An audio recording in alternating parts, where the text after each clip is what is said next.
Hola, os voy a explicar los conceptos previos necesarios para comprender y entender la reactividad de los compuestos orgánicos, es decir, las reacciones orgánicas que vais a estudiar en segundo de bachillerato. Lo primero de todo, debemos hablar del sustrato, nuestra sustancia protagonista, la que se va a transformar en otra diferente, en el producto. La reactividad de los compuestos depende básicamente de los grupos funcionales que forman parte de la molécula del sustrato. Una misma reacción orgánica puede considerarse o bien como reactividad del grupo funcional del sustrato o bien como síntesis del grupo funcional del producto.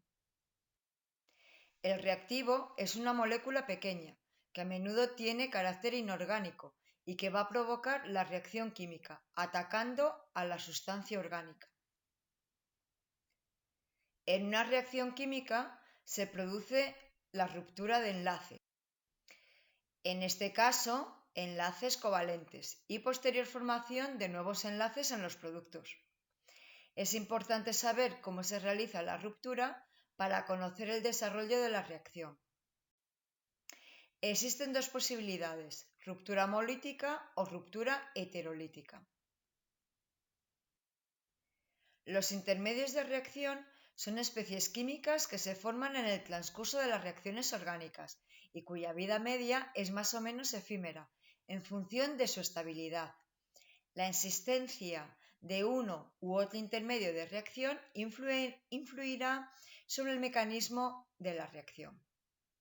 Por tanto, si la ruptura es homolítica, vamos a tener radicales libres, es decir, el enlace se rompe de manera simétrica, dando lugar a dos radicales libres, cada uno con un electrón desapareado.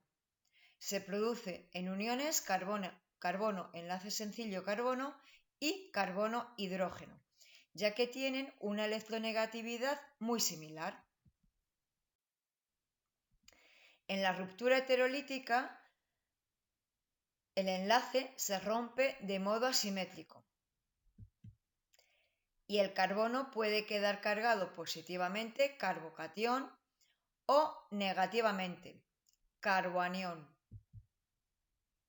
según pierda o adquiera el par electrónico compartido del enlace. El carbocatión tiene un orbital vacío, por lo que actúa como ácido de Lewis y acepta dos electrones de otra sustancia. Su estabilidad depende de los grupos adyacentes.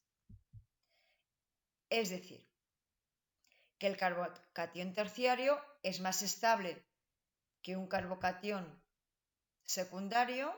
Este carbocatión secundario es más estable que un carbocatión primario y este es más estable que el metilo. Vamos a ver la relación entre los reactivos y los sustratos. A partir de la estructura electrónica, los reactivos se pueden clasificar en tres grandes grupos. Los radicales libres, que los representamos con un punto, que indica el electrón desapareado, es decir, son sustancias con un electrón sin aparear. Son muy reactivos y actúan únicamente en las reacciones radicalarias o radicálicas. Reactivos nucleófilos. Los representamos NU de nucleófilos con la diéresis, que representa el par solitario del átomo que tiene el nucleófilo. Estos son iones negativos o moléculas que tienen pares libres, sin compartir, y tienen afinidad por las partes electropositivas del sustrato, es decir, tienden a ceder ese par electrónico a los carbocationes, a las zonas del sustrato con deficiencia electrónica, es decir, carga parcial positiva.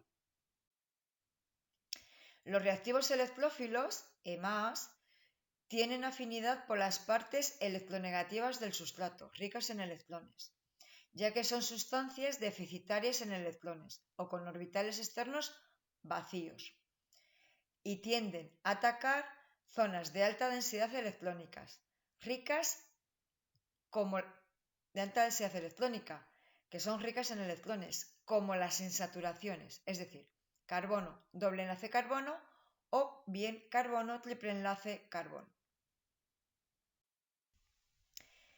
El mecanismo concreto de cada reacción depende básicamente de las sustancias que intervienen en el proceso, aunque también está influido por las reacciones experimentales en las que se realiza, es decir, el medio de reacción.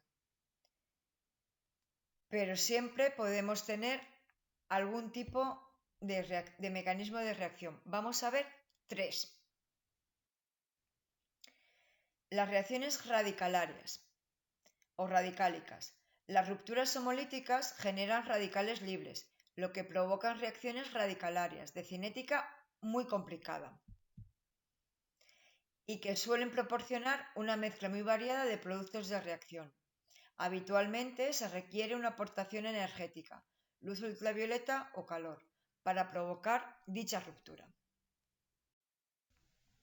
Reacciones unimoleculares o por etapas, reacciones de orden 1. La regla mnemotécnica es que todo empieza por vocal, 1, unimolecular, etapas. Esta reacción que transcurre por etapas, vemos que la ruptura de los enlaces del reactivo y del sustrato se realiza de forma independiente, apareciendo diferentes intermedios de reacción más o menos inestables, hasta la definitiva formación de productos. Hay siempre una etapa más lenta, con mayor energía de activación, que condiciona la velocidad global de la reacción. Habitualmente es la etapa de la ruptura de los enlaces del sustrato, por lo que la velocidad de reacción depende de la concentración del sustrato. Cinética de orden 1, reacción unimolecular. Y esto lo vamos a ver con un ejemplo. Aquí tenemos el 1,1-dimetil-1-bromopropano. Primeramente, en la primera etapa, se rompe el enlace carbono-bromo, dando lugar al carbocatión terciario, que hemos visto que es muy estable, y al anión bromuro. Posteriormente, en una segunda etapa, el par solitario del oxígeno del nucleófilo del agua va a atacar a ese carbocatión, formando el 1,1-dimetil-propan-1-ol en una segunda etapa. Por eso se dice que es un mecanismo por etapas. Ahora vamos a ver las reacciones de orden 2, bimolecular o concertadas. Daros cuenta que también empieza todo por consonante. 2, bimolecular, concertadas. Pues bien, aquí la ruptura de los enlaces del sustrato se realiza de forma gradual y simultáneamente a la formación de enlaces de los productos de reacción. Este proceso transcurre a través de una sola etapa, con un único complejo activado. Se llaman bimoleculares porque son reacciones de cinética de orden 2. Su velocidad depende de la concentración del reactivo y del sustrato, que deben chocar entre sí para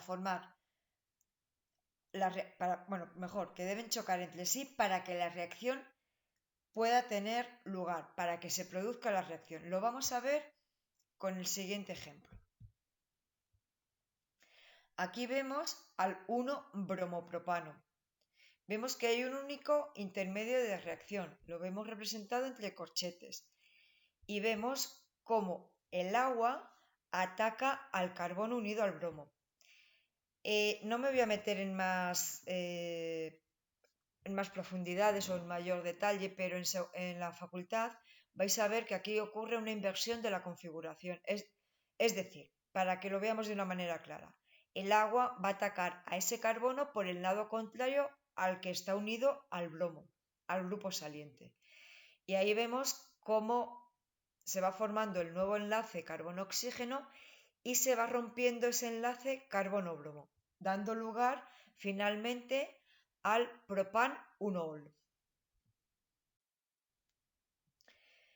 Como veis, aquí os he dado las nociones básicas para que podamos ver los diferentes tipos de reacción, que son muy variados. Estos son los 9 tipos de reacción que se estudian. Como podéis comprobar, dos de ellos ya los conocéis: las reacciones de combustión y las reacciones ácido-base. En las reacciones de combustión, recordar que el oxígeno es reactivo y que se formaba siempre CO2 y agua. Y las reacciones de ácido-base se estudiaron en el equilibrio correspondiente. Las otras 7 reacciones es lo que son las nuevas que vais a estudiar este año en segundo de bachillerato.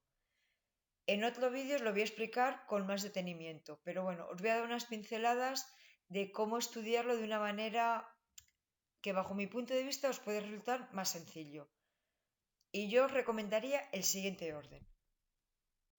Primero estudiar las reacciones de oxidación-reducción. Después estudiaremos las reacciones de esterificación y condensación. Posteriormente, las reacciones de polimerización. Vamos a ver que tenemos la reacción de polimerización de condensación y reacción de polimerización por adición radicálica. A continuación estudiamos las reacciones de adición. Después las reacciones de eliminación y por último las de sustitución, que son las más complicadas porque tenemos varios tipos. Espero que con esto os haya ayudado a comprender un poco cómo podemos afrontar estas reacciones orgánicas. Hasta luego.